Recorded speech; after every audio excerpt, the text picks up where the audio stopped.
Okey, geng, pun tengok geng hari ni customer order apa? Sup gebong L lah tu campur urat, perut telur dengan ekor. Memang fighter.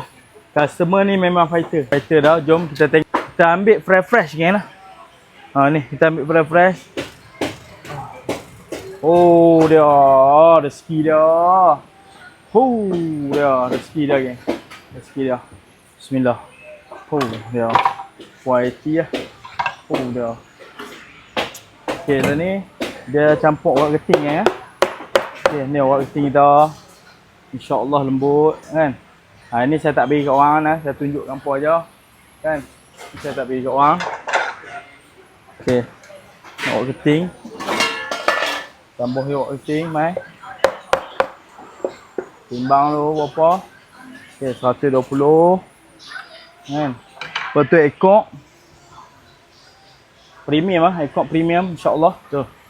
Ada lemak-lemak dia. Alamak. Kalau kena kalau. Okey, 200 gram. Nanti bu. Okey. Lepas tu apa lagi? Pok telur. Ya, pok telur. Oh.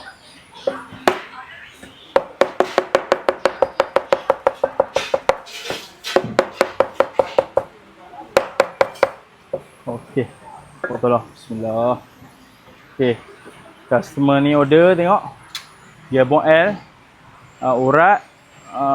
Perut telur dengan ekor. Fighter bang ni, fighter. Okay, jom kita nak pergi hantar kat dia. Kita nak boh sup kita dulu.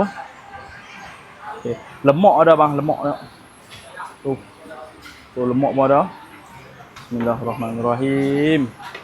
Dengan bawang-bawang, rempah dia. Kan, juicy dia. Juicy, vitamin pun dalam ni. Kita kacau bagi rata dulu, semua dapat.